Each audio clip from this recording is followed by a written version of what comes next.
back to another episode of the Sports Mixtape. We have got a jam-packed, fun show lined up today. We're going to be doing some Week 15 NFL recap, a couple big matchups today. We've got a top 10 for you today that's going to take you for a trip down memory lane. A lot of nostalgia because we are going over top 10 most iconic basketball shoes of all time. We're going to be finishing up our roundup, talking a little Heisman, talking a little Knicks Spurs NBA Cup final. You boys ready? I'm ready. Let's do it. All right, let's get it. We had a big Week 15 in the NFL. A couple games with playoff implications. We had big matchups today. The Bills at the Pats, Packers at Broncos, Lions at Rams. We had Kyle Pitts putting fantasy teams on his back, dragging them into their championships. We had a 44-year-old quarterback not named Tom Brady coming out of retirement. A couple of big injuries today, shutouts, bounce-back game from Jalen Hurts. Jimmy, where do you want to start with the Week 15 NFL recap? I think one of the more exciting games of the week that we're all excited to watch was the Bills versus the Patriots. The Bills won this game 35-31, but it started out, it looked like it was going to be a blowout by the Patriots, 21-0 out to a quick lead. And they couldn't hold Josh Allen down, though. I thought my contest pick was safe. It looked like the Pats were going to run. First off, the game had, like the snowy playoff atmosphere to it. New England comes out the gates hot, goes up 21-0. Then Josh Allen puts on the Superman cape. At one point, the Bills scored on 5 straight possessions. They scored touchdowns on 5 straight possessions. He's on a mission this year, Josh Allen, playing really well. Drake May, not his best game as a Patriot. They need a little more out of him. But, we're seeing this young quarterback, what he could do in these big games. And, the veteran, the wily veteran, he was able to take it from the young gun. I think this is one of those games that's going to be a teaching point for Coach Mike Vrabel. You've got a young team. They had a chance to lock up the division today. Yeah, that's what I was going to say. It's a lesson for this young team to learn, and Vrabel's the man to teach them, coach them through it. I think you'll see them bounce back. We had another monster day from James Cook, another 3 touchdowns. He had 107 on the ground, ran for 2. Also, we've been talking about it. Now that Stevenson is back, we wanted to see Henderson as the 1 to Stevenson 2. They gave him the rock this game, 148 yards. I was so impressed. The Bills go up. Very next drive, Henderson busts out a 65-yard touchdown run. And if you go watch the film on this, his lead blocker on that run, Drake May, hustling down the field. I thought that was going to be enough. I thought New England was going to hold up. Buffalo came back down and scored. Pats still hold a 1-game lead in the division, but this was a big statement win for Josh Allen. So I expect them to close the deal next week after this and learn their lesson. Yeah. Fighting for playoff home field advantage is huge this time of year. So how about you, Brad? What do you have from Week 15? Raise your hand if you hit your pick on our 3-leg parlay. Just me. Not this week. Just you. So we'll just touch quick. New Orleans and Carolina. I actually had New Orleans money line in that one and made out. So, but New Orleans kind of being a spoiler to Carolina. Keeping them out of the playoffs, keeping the Bucks in the playoffs. No one wants to win that division, I guess. I mean, it's so Carolina had the worst division. In New Orleans is a perfect spoiler team in that division, right? Yeah. So is Atlanta. Atlanta could beat any one of those teams too. Carolina had a golden opportunity to take the division lead. Tyler Shuck, another serviceable game, and New Orleans gets the win. And Chris Olave, as consistent as they come. Another touchdown. I think he put up like over 20 points for when you get a decent quarterback, you have a player like Olave, you get him the ball, and we see what he can do. But Tyler Shuck is the first rookie quarterback for the Saints to win 3 games in a season since Archie Manning. Little trivia tidbit for you. Good. Taking it out to the West Coast, we had some elite quarterback and wide receiver play out there in Los Angeles today. Lions coming up short, losing 34-41 to the Rams. Matt Stafford, again, looking like the MVP candidate. 368 yards, 2 touchdowns. Let me just say, Amon-Ra St. Brown and Puka Nacua put on a wide Unreal. receiver Yeah. clinic today. Unreal. St. Brown, 13 catches, $163, 2 touchdowns. Puka says not so fast, 9 grabs, 181 yards. Look, there's a lot of great wide receiver play in the NFL right now, and I know I'm putting you guys both on the spot. You weren't prepped for this, but if you had to pick one wide receiver for your team right now, who are you going with? It's hard to not pick Puka. I mean, he's everything that you want in a wide receiver. Solid hands and the toughness. I don't know if there's another receiver in the league right now that's as tough as Puka. Trey McBride, although he's a tight end, Yeah, I mean, he's their only receiver too. Yeah, he put on a show today. Yeah, as I mean, well. Trey McBride is just a Yeah. freak of a man. I'd go Puka all the way. He was my first wide receiver in my fantasy Yeah. draft. Yeah.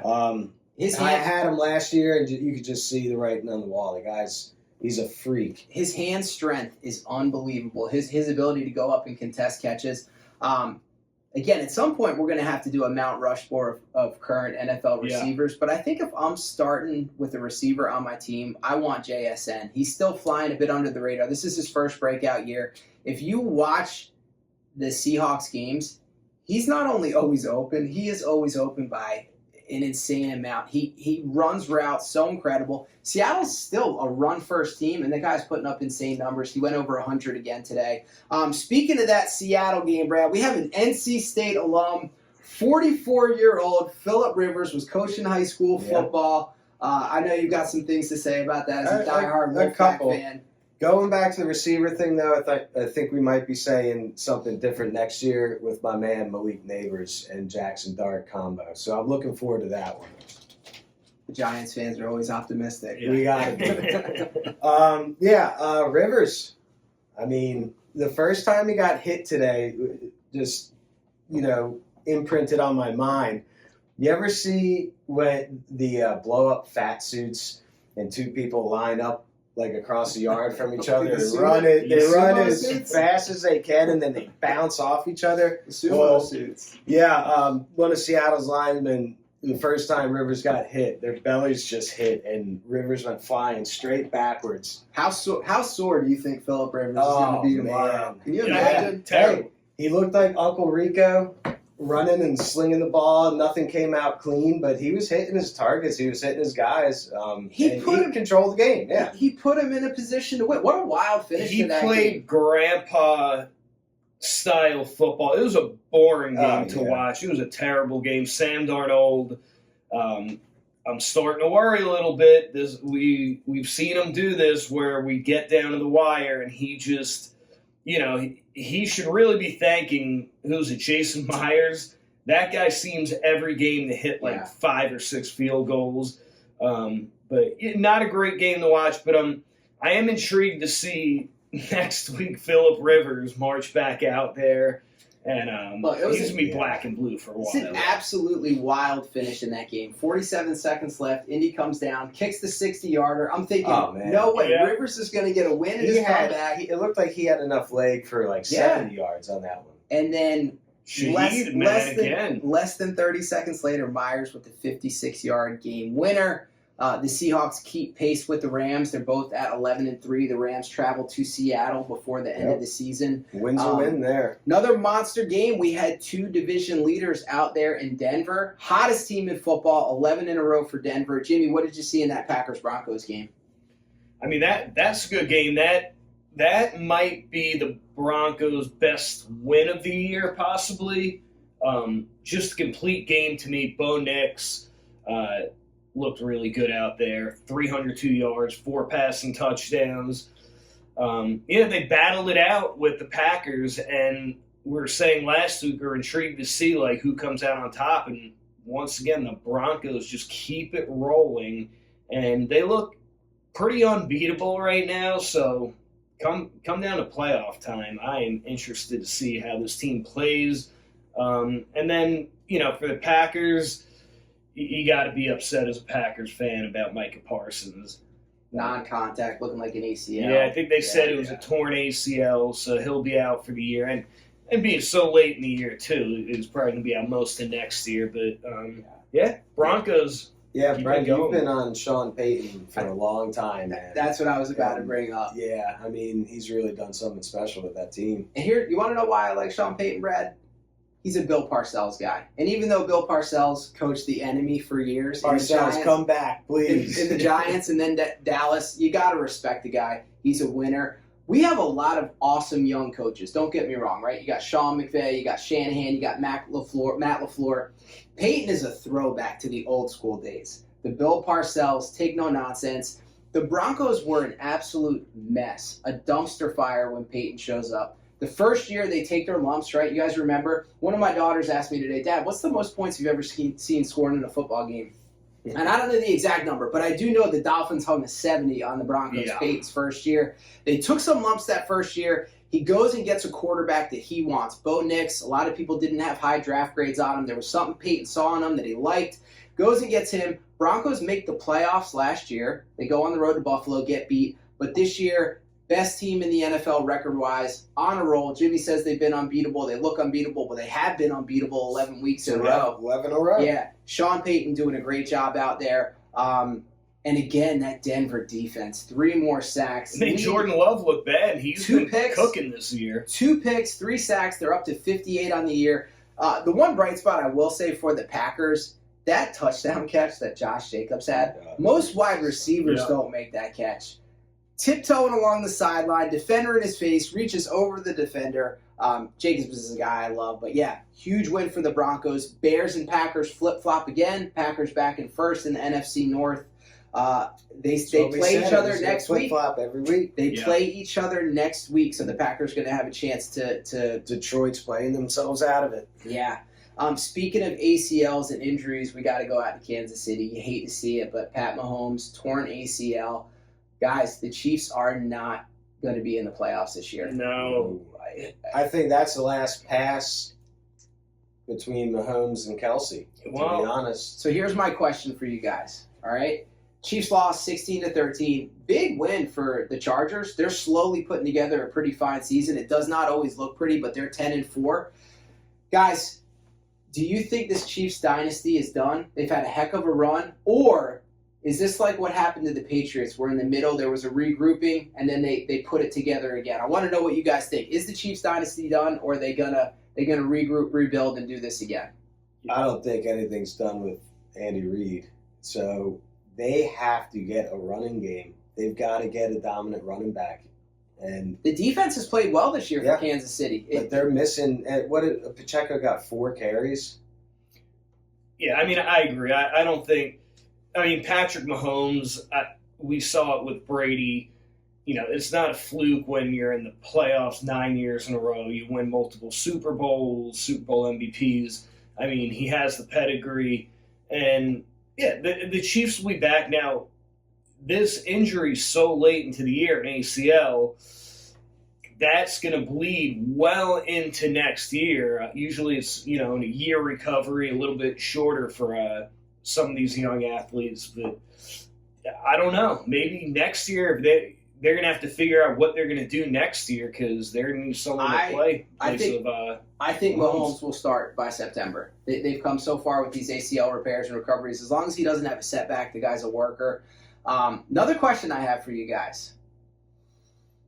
There was another quarterback once upon a time who had 3 Super Bowl rings. He tore an ACL. He came back and won 4 more, and that was Tom Brady, right? There's a lot of Mahomes-Brady comparisons. Yep. Mahomes has 3 Super Bowl rings. He tears his ACL. Yeah, it could be a total team rebuild. How many more Super Bowl rings does Patrick Mahomes win in his career? I want everyone to give a number here. I'll start this off.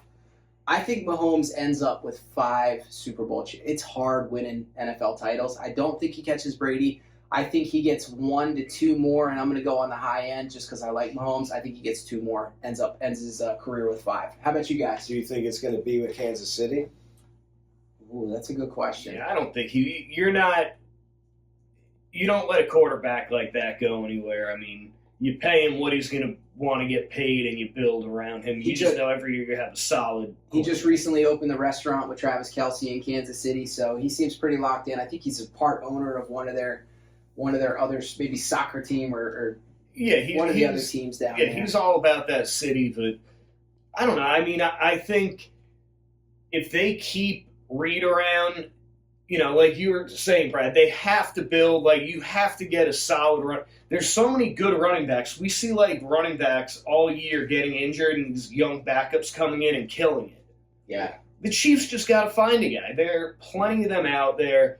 Get yourself a cowbell running back. And give me a number. How many titles does Mahomes end up with? I'm going to give you 3 more. Ooh, you think he gets close to challenging the GOAT, huh? Okay.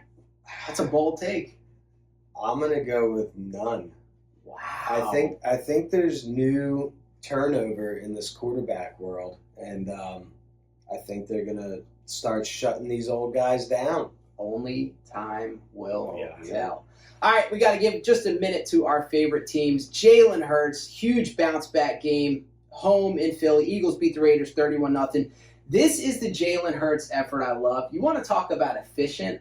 The guy was 12 of 15, 175 yards, 3 touchdowns, ran for 39 yards, 22 carries for Saquon. It wasn't a great yards per carry, but they fed him the ball. Again, I'm asking you guys a lot of questions, but 0 catches at half for A.J. Brown. Eagles are up 17-0. He caught a touchdown in the second half, but he only finished with 2 targets, all right? So 3 weeks prior, is this just a coincidence or not? 3 weeks prior, A.J. Brown gets his numbers in every one of those games. Philly lost every single game. He has a quiet game again. They get back to doing what they want to do, running the rock, spreading it around. Now, granted, we are talking Las Vegas here, so I got to pump the brakes.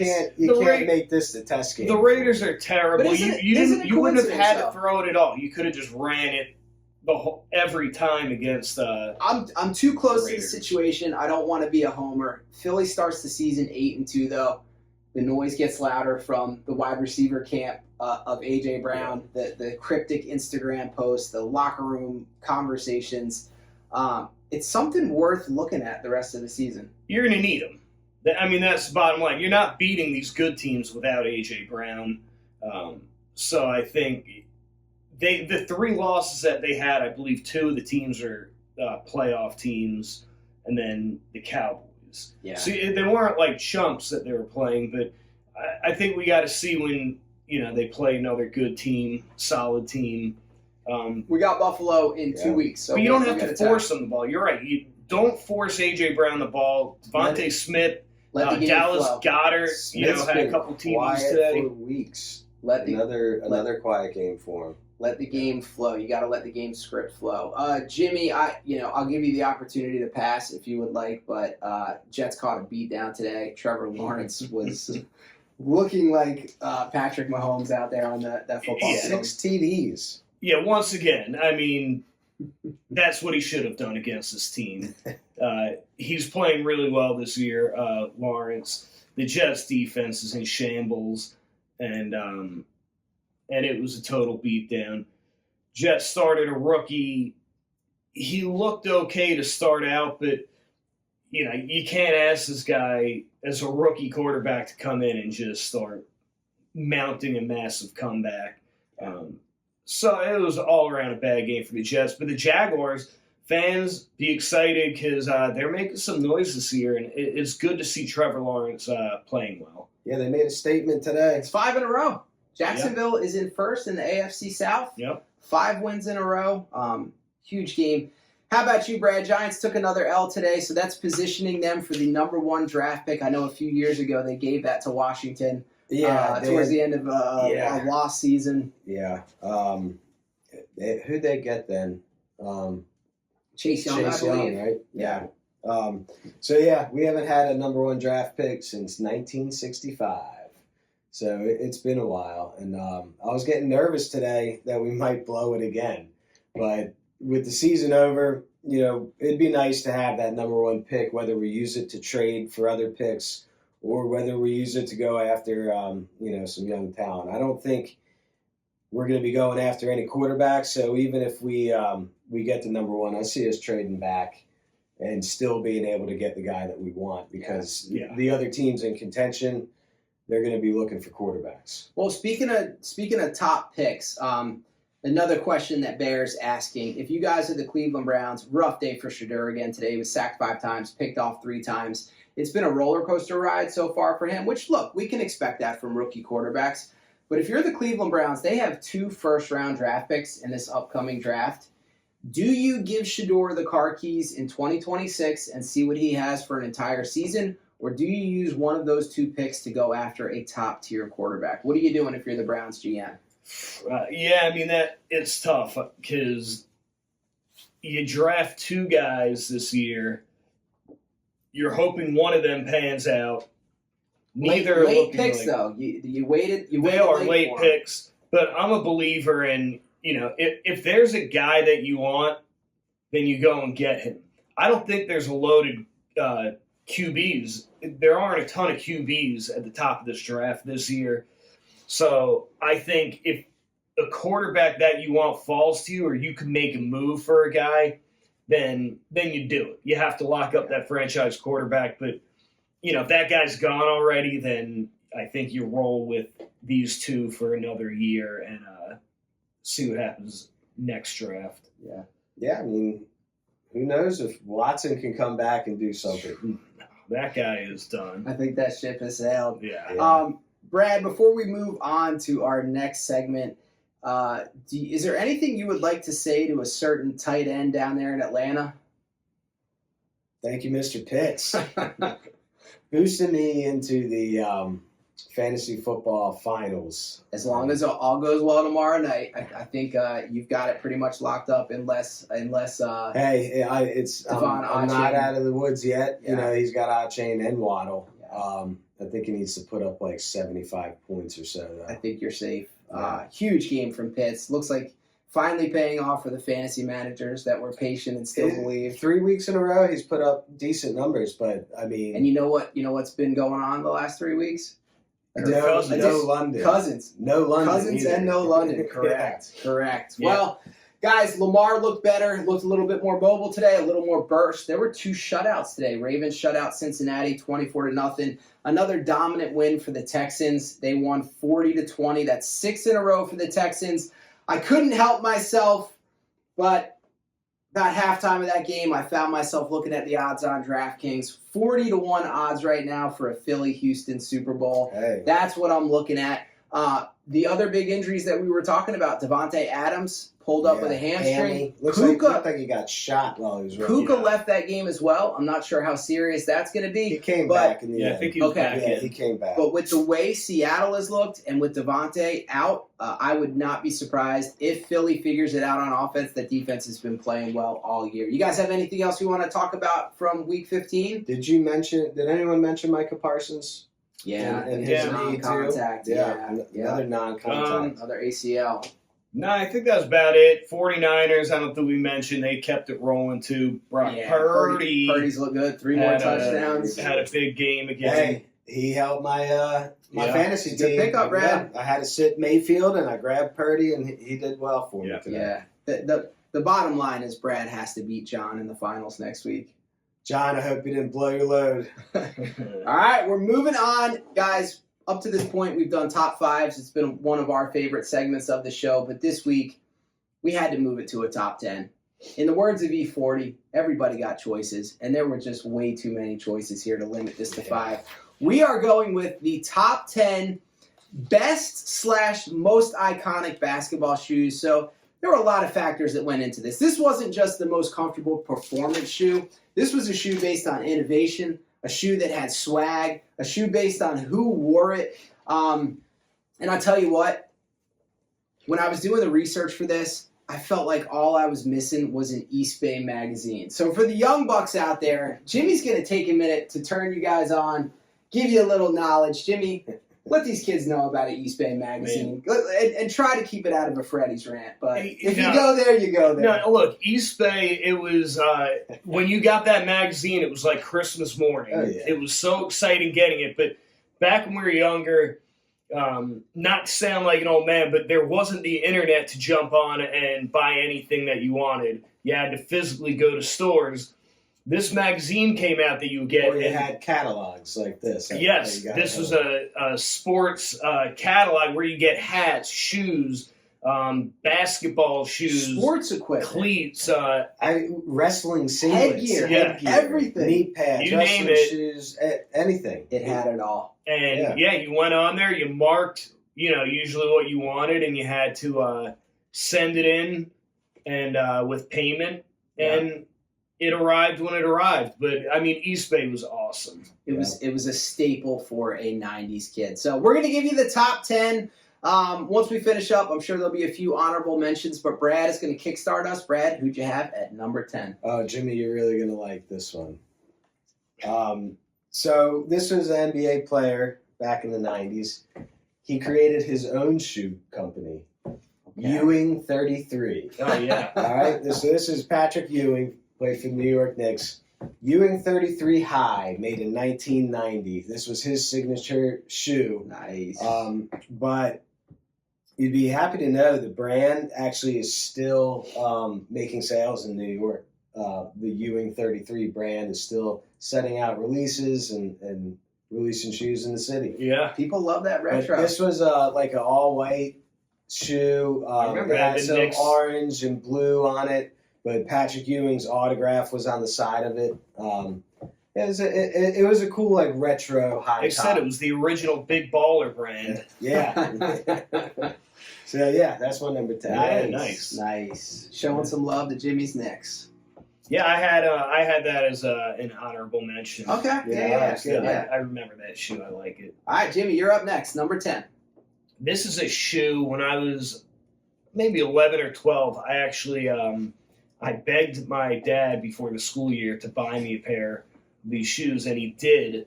But these were the Reebok Kamikaze 2. Yes. Oh, the Sean Kemp. Came out in Sean 95. Kemps. Sean Kemp wore them. They were an icon. Like during the NBA, kind of had a boom in the 90s, and these shoes were a big part of it. Sean Kemp, the Rain Man. The design was loud. It matched the bold fashion of the era. And the colorways were inspired, obviously, by the Seattle Seahawks, which I love. The green, yellow, black, and white. Yeah. And it had that zigzag pattern on it. Oh, yeah. It was the iconic pattern on there. But The black and white ones were pretty sweet. yes, that was but a I great definitely had to get that shoe to look fresh going into my new school year. But I love those things. And next time you're bored and have 5 minutes to kill, do yourselves a favor and go on YouTube and look up Sean Kemp dunks. yeah. The guy was one of the most vicious in-game Yeah. dunkers, just snatching souls out there. Him and Gary Payton, Woo! that little shrimp combo. That was a tough Such tandem. a fun That was team. a tough Great tandem one to out play there. with on NBA Jam. Yeah. It's a shame Seattle does not have an NBA franchise anymore. That's Super Sonics. They need to get one back. It was fun. And number 10 for me. Now this wasn't necessarily my favorite looking shoe, but it had to go on the list because it was so different for when it came out. 1997. We're talking the Nike Air Foamposite 1. This shoe was rocked by Penny Hardaway, but it was made popular by Mike Bibby, Miles Simon, and the 97 Arizona Wildcats national championship team.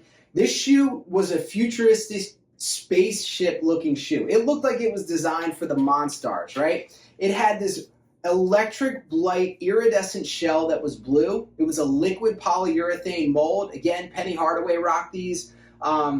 This is my number 2. This was a Oh, really? precursor. I don't want to steal too much of Brad's thunder, but the precursor to the next year, they came out with the Nike Total Air Foamposite Max. The Twin Towers, Duncan and Robinson rocked these shoes. Again, futuristic look. Duncan, one of the most underrated hoopers of all time. At number 10, I have the Nike Air Foamposite 1. All right, back to Brad, number 9. This is the Adidas Mutombo. Oh, Dikembe nice. Mutombo. He wore these in 93. Not today.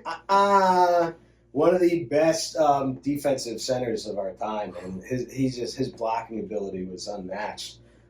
So these, came out in 93. This was Mutombo's first sneaker. Really showed off his African heritage.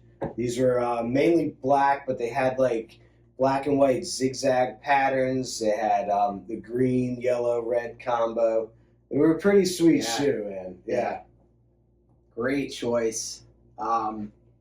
Yeah, elite blocker, Mutombo, Yeah. and had the iconic finger wag. Jimmy?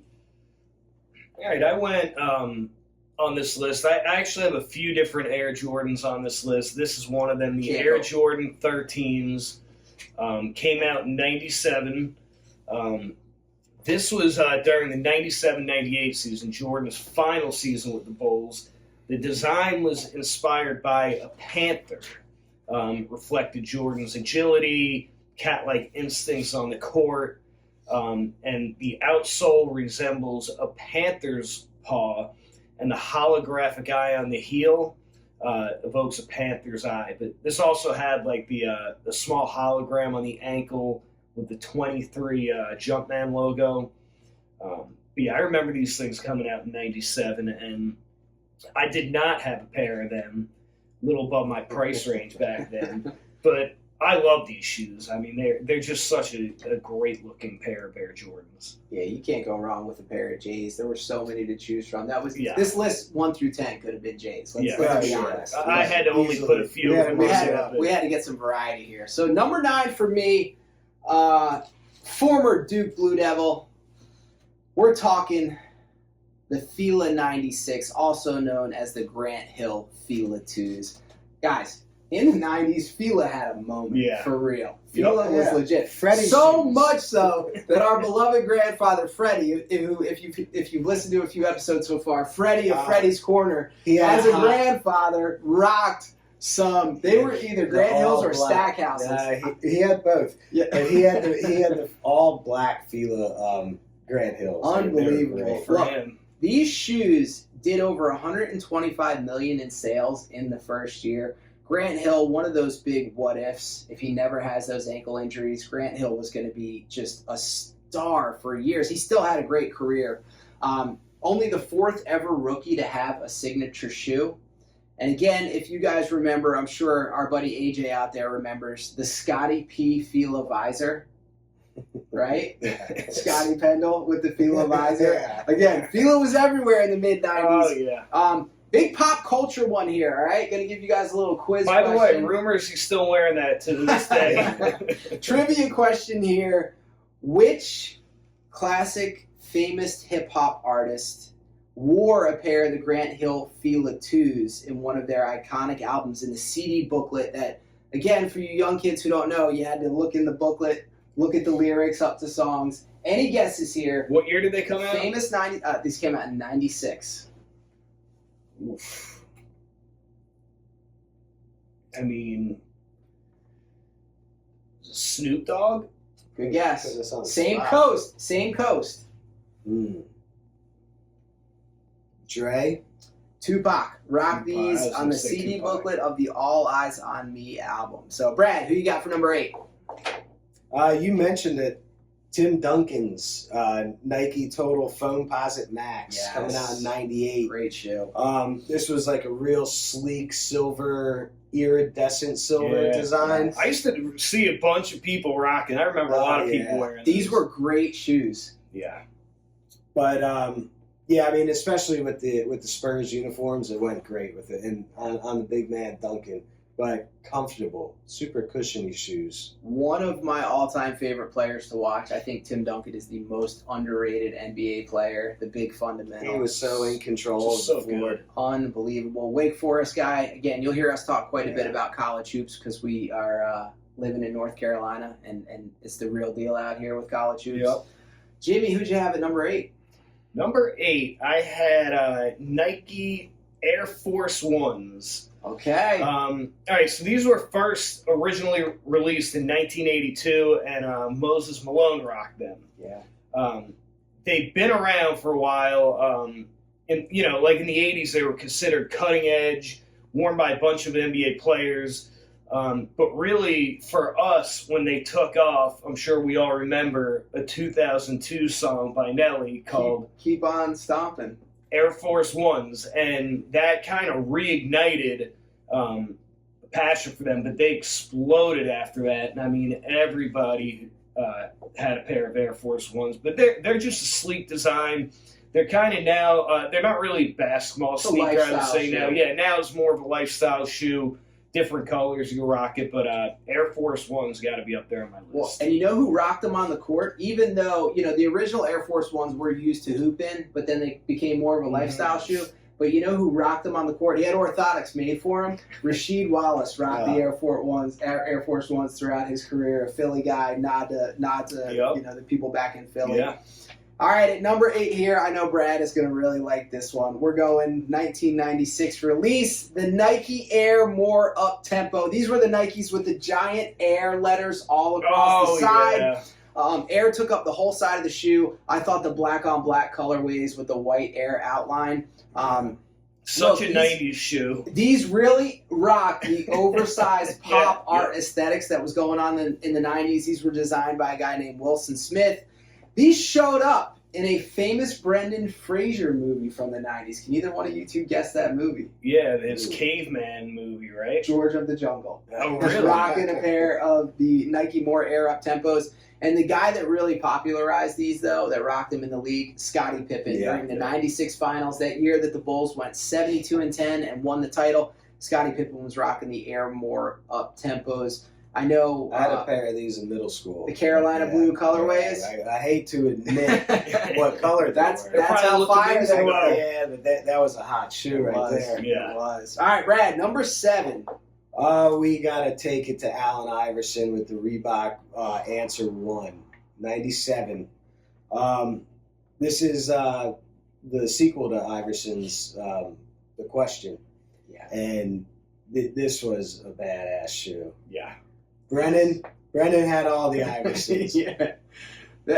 Just like Jordans could have taken up this whole list, for me, you could have had top 10 with nothing but Iversons. Yeah, but this thing really followed up the hype of The Question. And it had it introduced that weird the DMX technology. air cushioning on the bottom.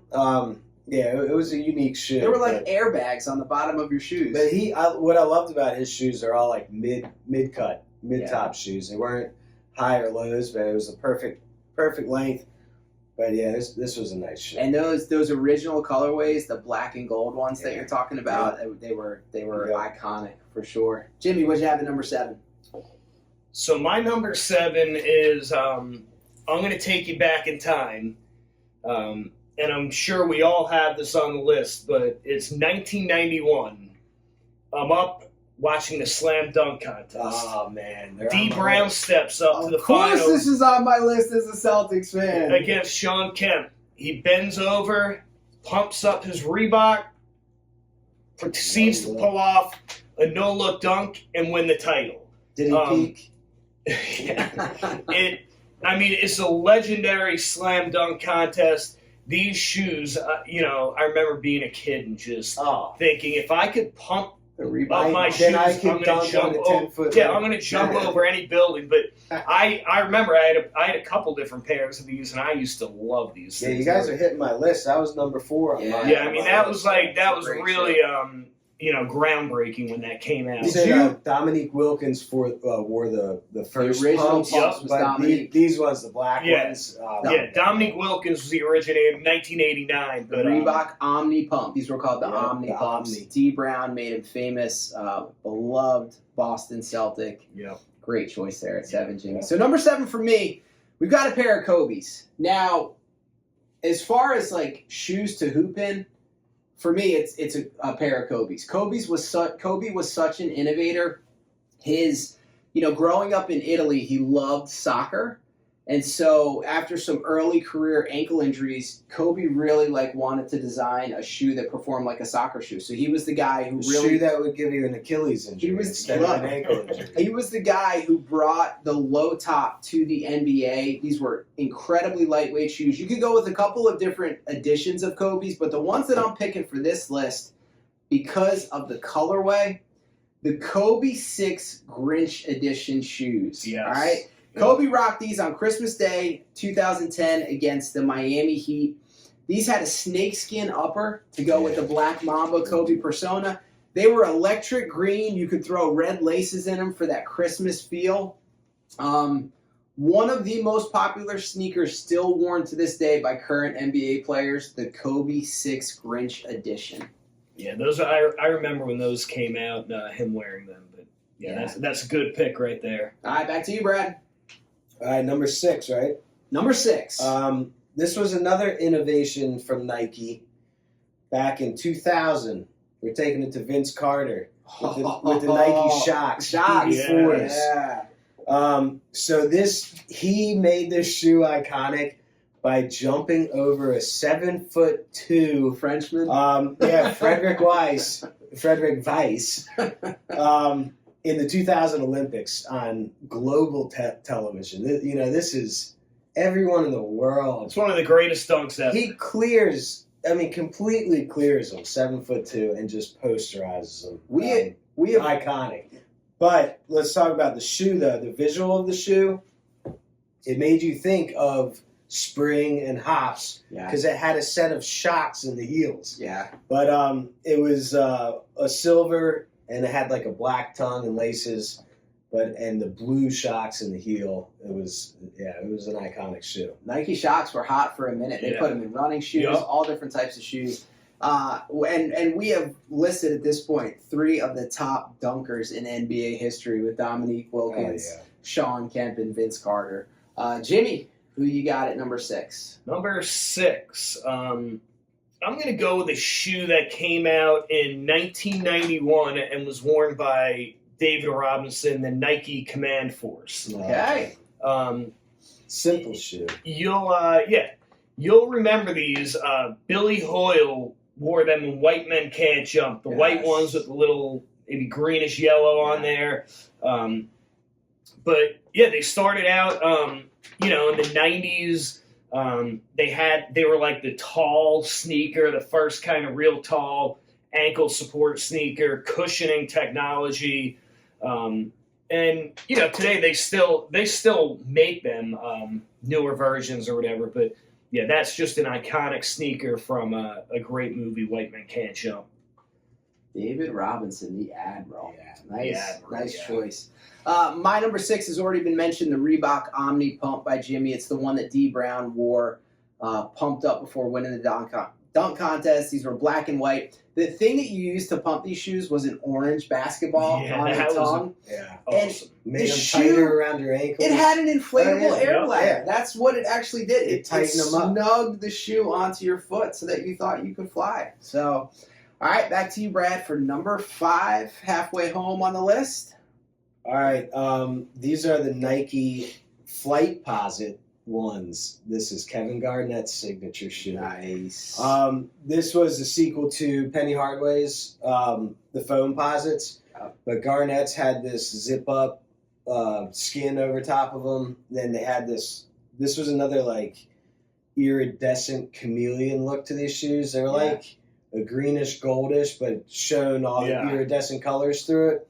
One of my good buddies on our middle school basketball team, shout out Justin Jackson, he got a pair of these then, man, and he turned me on to them. It was a sweet shoe. Those couple that you mentioned, the foam posit, the Tim Duncan ones, and the Garnett ones, literally looked like they were dropped out of a spaceship. Yeah. I mean, it was so different. Now, Time Magazine did, to quote them, named it the worst design for 1999 for any shoes. What does Time know? But it ended up being a hot seller for him. Yeah. All right, Jamie, who'd you have at number 5? All right, number 5, I wanted to give a shout out to a classic, the Converse Chuck Taylor All-Stars. Released in 1917. 1917. A lot of players wore it from the 1920s and 60s. Everyone wore them, including Wilt Chamberlain, Bill Russell.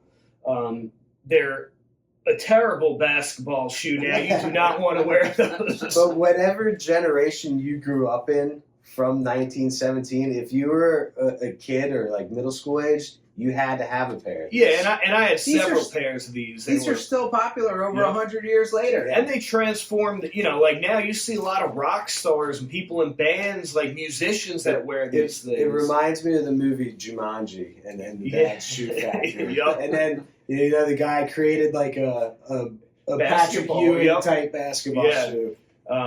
But yeah, the Chuck Taylor All-Stars, just shout out to a classic basketball sneaker. Yeah, great choice. Mhm. Can't go wrong with a classic like the Chucks. All right, at my number 5, look, this is where it started getting really difficult for me. There's a lot of iconic basketball shoes here, but for number 5, we've got to give a shout out to Charles Barkley. Shout out to the Michigan Fab Five. We're going with the Nike Air Force Max from 1993. These were popularized in the 90s by that University of Michigan Fab Five. You had Chris Webber, Jalen Rose, Juwan Howard, Jimmy King, and Ray Jackson. They paired these black Nikes with the gray swoosh with those baggy shorts and black socks and started a movement. These shoes, and then also Barkley wore them the year that he won the MVP for the Suns and challenged Jordan in the finals. They had the mid-foot strap. This was Nike's first basketball shoe with that Air Max bubble cushioning that you could see in the heel, which at the time, I mean, that's standard in a lot of the Nike shoes nowadays. This was the first one. The Nike Air Force Maxes from 1993. Really, really solid shoe. Good choice. I'm a sucker for a black basketball shoe too. I think it looks legit out there on the court. Very intimidating. Yep. All right, Brad, what you have for number 4? It's going back to the Reebok Omni Pump. We've already talked enough about it. Is that the first one that's made all 3 of our lists? Yeah. Okay. That was a hot shoe, man. Yep. Coming There's nothing more to say about it. No, it was amazing. Kids, look it up. Get you a pair off of eBay if you can. Yeah, and how cool is it that Shaq and Iverson are running Reebok again? Yeah. Trying to repopularize basketball shoes. That's sweet. All right, what do we have, 4? Number 4. Number 4, I have, you mentioned similar, but I had the Reebok Answer 4s. I like those ones. Those came out in 2001. Yeah. Shout out Justin Cutford. Jimmy ended up with his. But see, he gave those to me. I think. When you wear them for multiple days, socks. No one's gonna want them. Yeah, this was in high school days, but these things were sick. They blurred the lines between basketball performance and streetwear. Clean, laceless appearance. They were super popular off the court as well as on it. But yeah, you can lace them up, and just the outside was really colors. You get the white and red combo, The leather, super popular. The leather sides, that black and gray, black and gray colorway was the colorway of choice for me. These things were in my high school prime, and I rocked the hell out of those. Well, we're going to stick with Reebok, and we're going to stick with Allen Iverson at my number 4, 1996. I have the Reebok questions. Shout out Brennan Jones. B-Jones again rocking these shoes. Iverson, only the 5th rookie to have his own shoe. These had the oversized Q logo on them.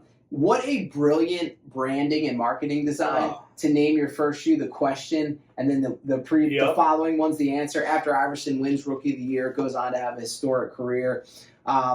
These were the shoes that Iverson wore, the white and red ones, when he hit the iconic crossover on Michael Jordan during his rookie year. Season, Trivia question for you boys. Where did Allen Iverson learn his crossover from? A person, you mean? Yes. His grandmother. All right. There was a walk-on teammate at Georgetown when Iverson was in college, Dean Barry, who kept beating Iverson with this move. So Iverson lowered his pride, humbled himself, asked him for the move, and he started snatching and breaking ankles ever since. Number 4, the Reebok question. Yeah. All right, we're getting into the top 3, the nitty-gritty here. Brad, who you got at 3? In 1996, Allen Iverson came out with a shoe called the Reebok Question. You guys took another one off my list. Right, yeah, my favorite thing about the shoe was that the new honeycomb air pocket technology. The honeycomb was awesome. You could see this gold honeycomb through it.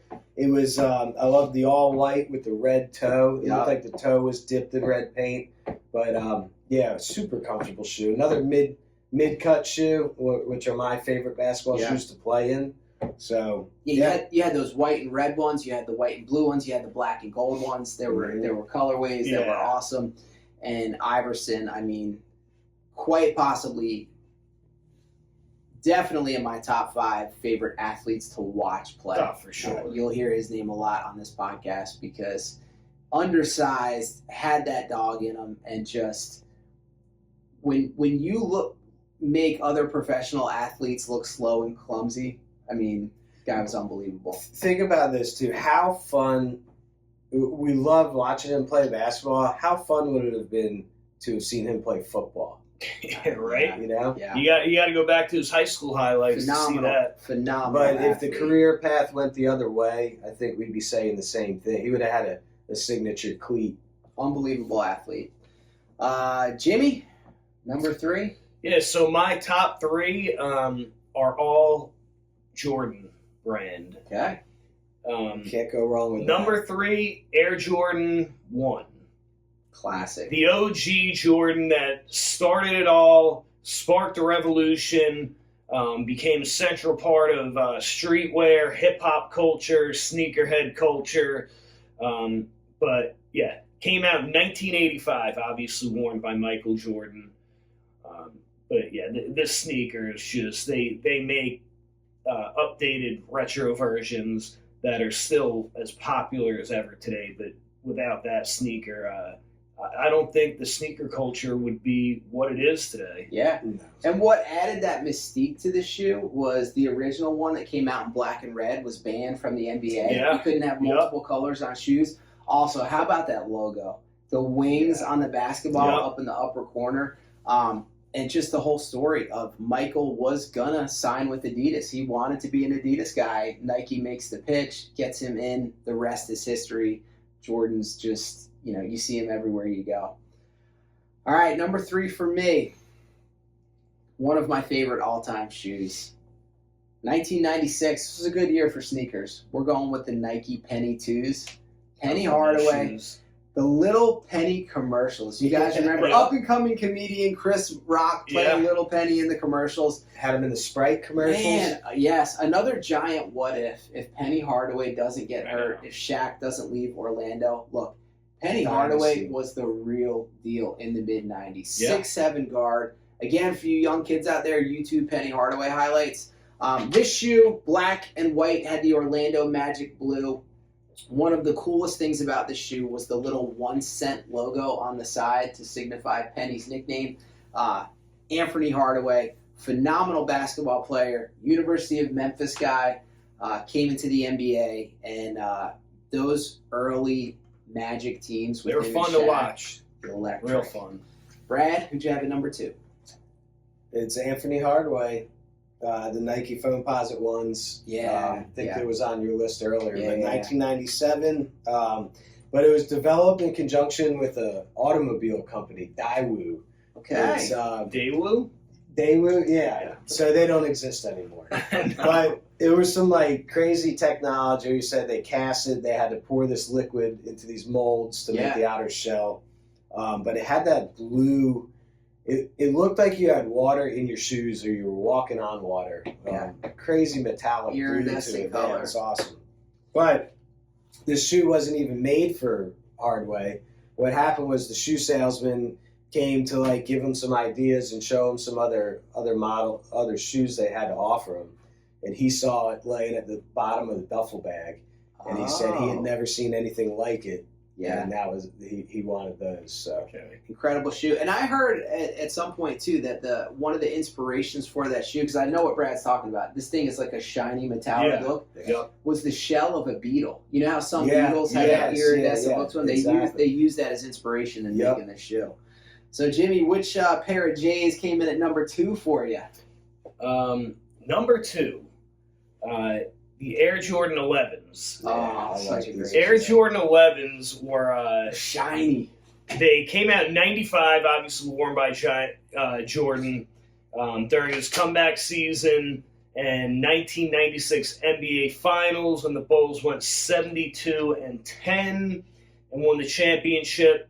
The Space Jam colorway was worn in the Space Jam movie. Had the blue soles, the blue Jumpman on there. But this was such a sweet Jordan sneaker. It was sleek. It was clean. Very modern looking for the time. Yeah. And but yeah, that's one of my favorite Jordans ever, the 11s. Still a classic. And I think Nike was worried because I believe I read when they first designed these, they were worried because Jordan retired. They didn't think they were going to have a chance to put out these shoes, and then he has the comeback. Yeah, they were going to shelve it, and I guess they were like, don't shelve it yet, just wait, and it's a good thing they didn't. Great show. My number 2 was already mentioned. I also had the Reebok Answer 4s from 2001, the Allen Iverson signature shoe. I went back and forth and flip-flop by 1 and 2 multiple times. Okay. This ended up at 2. Allen Iverson wore these during his 2001 MVP season. This was the year he dragged the 76ers to the finals. Not only did he drag the Sixers team to the finals, the Lakers were coming in. They had not been beaten in the postseason. They were looking for a perfect postseason run. And what does Iverson do to him in Game 1? He drops 48 on him and has the famous step over of Ty Lue while he's rocking a pair of Answer 4s. Like Jimmy said, these shoes had a zipper on them. They had the DMX cushioning that Brad was talking about. It was like you were walking on airbags. Iverson's face was on the outsole with that slogan. He had the tattoo on his arm, "Only the strong survive." And again, for me, a lot of different really cool colorways. The black and gray colorway that Jimmy rocked in high school was absolutely fire. I just got a little bit more on Iverson here. He was listed at 6 foot, 165. I don't even know if he was 6 foot. The way the guy played, multiple seasons, averaged over 30 points a game when the NBA was known for nothing but defense. Yeah. Iverson never really played with a true superstar teammate. Again, if you haven't seen it, one of the twitchiest, most athletic guys to ever play the game. So the Reebok Answer 4 at number 2 for me. All right, final countdown. Drum roll, please. Number 1. Brad, number 1. Air Jordan 1s. It's just too iconic of a shoe. Great shoe. Yeah, 85. And you know, Nike only estimated this shoe to make $100,000. And what did it do? It went out and sold 3 million pairs and made $195 million. The rest is history. Yeah, the rest is history. Go watch the movie. Yeah. But yeah, this one, like you said, the airship logo. That's my favorite thing about this shoe. Right there on the ankle. Yeah. But the classic red and black. Being an NC State fan. Yeah. And when we were all kids, we're all Chicago Bull fans watching Michael. This shoe changed the game. I mean, prior to this, it was like just team colorways. You know, Adidas was making the Superstar with the team colorway. Yeah. And this changed the game. And then this is now why we have KDs and LeBrons and Kyries and, you know, Sabrinas and all these different athletes having their own signature shoe. You have almost like a walk-around version for kids that are affordable in the Nike Dunks. It's the same, you know, color patterns and all. And you've got the low tops Jordan 1s that you can rock on the golf course. Yeah. I mean, the shoe shows up everywhere. There are Jordan cleats. Jalen Hurts rocks the Jordan cleats. The Jordan 1 is an iconic classic. Jimmy, what did you have in the top spot? So it's funny because I knew this was going to be my number 1. I actually thought all 3 of us may have it. Brent has not mentioned this, so I'm curious, and I know he cannot leave this shoe off the list, but for my number 1, the greatest Jordans ever, the Air Jordan 3s. That what you got? That's what I got. Just is this Space Jam Jordans? No, this is the iconic, the elephant print overlays, the Jumpman logo debut. It's the perfect sneaker. It is. Perfect basketball shoe. Go ahead, Jimmy. Released in 1988 by Jordan, designed by legendary designer Tinker Hatfield. Pause. What a great name for an artist and a designer. Yeah. Tinker Hatfield. And he designed so many. Shout out to him. I didn't list it, but I mean, you picked some of the most iconic Jordans, and he is the creator of these. But this is also the time Jordan was considering leaving Nike. Exactly. And the AJ3, that played a pivotal role in getting Jordan to stay. But like I said, just such a clean, great-looking basketball. Unbelievable shoe. And yeah, like Jimmy said, Jordan wasn't too pumped on the Air Jordan 2. That was the year he broke his foot. Was considering leaving Nike. Nike got him more involved in the design process. So this was the shoe that Nike started using a softer leather. This had the mid-cut height instead of the high top because Jordan wanted a more broken-in shoe after his foot injury. Jordan was involved in the design process. This led, like Jimmy said, to that exotic elephant print along the toe and the heel. This was the first shoe with the iconic Jumpman logo. Yep. Also, the first shoe with the visible air unit, where you could see the air unit. Jordan rocked these during his first MVP season in 1988. These were also the Jordans that he wore when he dunked from the free throw line in the dunk contest. Such a the great Air shoe. Jordan 3s. Like we said, we could have made Jordan's a list from 10 to 1. Yeah. So I only put one Jordan on my list. This could have been the 11. This could have been the 4. This could have been the 1. But like Jimmy said, the Air Jordan 3 is the most iconic basketball sneaker, in my opinion. Great job, guys. That was a fun list. We got a couple honorable mentions. Please, Get off my yes, chest. please. Do you remember Shaq's shoe? The With the circles? with the circles. Yes. It was the Shaqnosis. It was incredible. It was a black and white shoe, but it had the black and white spiral, like the hypnotic spiral. Yeah, it was That like was you a were being sweet shoe. hypnotized watching that shoe. You also had the Reebok Shaq Attacks on the. This was on the heel. It had the famous Shaq like hanging from the rim with his legs splayed up. Those were great shoes. Anybody remember the Nike glove? The shoes Gary Payton rocked. They were fully zippered list. up. Yeah. Do you? All whites. Yes. I got to give a shout out to Tatum, the Nike Adapt BBs. Yeah. Like a low cut shoe.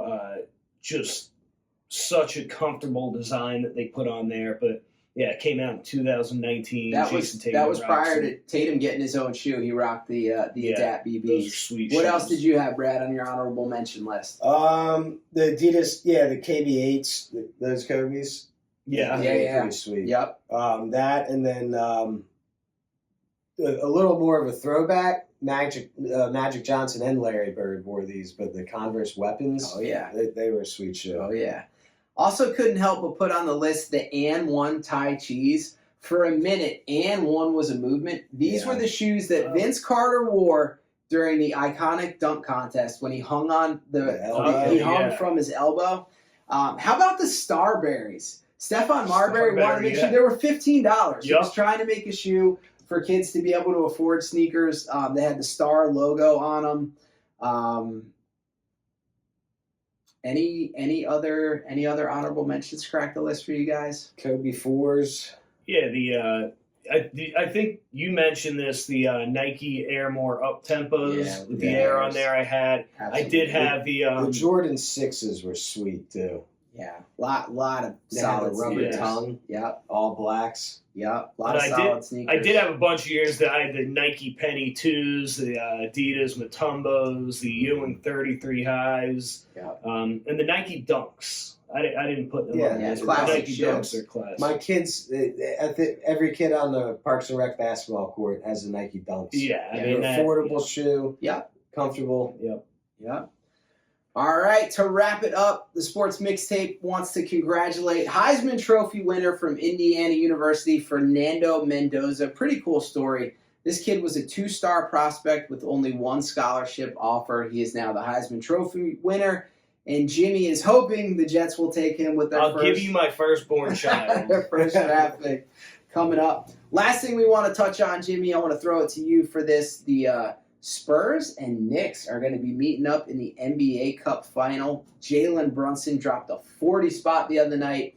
Wemby, in his first game back from injury, scored 22 points in 21 minutes to give the OKC Thunder only their second loss of the season. Jimmy, what are you thinking about the Knicks so far this year? Yeah, they started out, new coach, you always have to kind of feel your way out, but they got their footing. And I like it the way that this team is playing. They're 18-7 overall, second in the Eastern Conference. Like you were saying, Brunson averaging 29 points a game, obvious leader of that team, alpha mentality. Cat's making a difference. Yeah, Cat, 22.4 points per game, 12 rebounds per game. Then you have your two-way players like OG and Mikal Bridges. I do love the way that this team is built, but And you got the glue guy like Hart, the guy that just does it all. And that's the thing. And Hart was not a starter this season. He was coming off the bench, and they made the change 9 games ago to start Josh Hart. You see how Knicks are 8-1 since then. You see how Hart does those little like jab steps on defense and makes guys like fall over and travel. And he's a brilliant defensive mind. Does a little bit of everything. Yeah, so. I mean, so I guess my point is Josh Hart, to me, that's the engine kind of this team. Like I said, they're 8-1 since he's been in the starting lineup. In that time, he's averaging 16.3 points, 9.6 rebounds, 5.7 assists. So yeah, he gives team troubles, but I like how the Knicks are this year. And these guys aren't all averaging 42, 43 minutes per game. No, it's nice. They're getting some rest, but this is a big test coming up. Wemby, I've already said this before on this podcast that I think Wemby is an absolute freak show, and he's going to run the NBA for years. Should be a fun game. Yeah, but I'm excited to see what we could do. Mitchell Robinson, try and put him up on there. I'm not sure there's much that he's going to be able to do. But, yeah, it should be a fun game Tuesday night. Yeah. Well, that's going to wrap us up for this edition of the Sports Mixtape. Join us later in the week. We're going to have a Week 16 NFL preview, go over our contest, give you a little fantasy betting. We've also got a fun draft coming up. 90s Kids Santa Claus wish list of the toys and items a 90s kid would want on that list. Give us a like, hit that subscribe button. Also follow us on Instagram at the.sports.mixtape. Until next time, we'll see you guys later. See ya.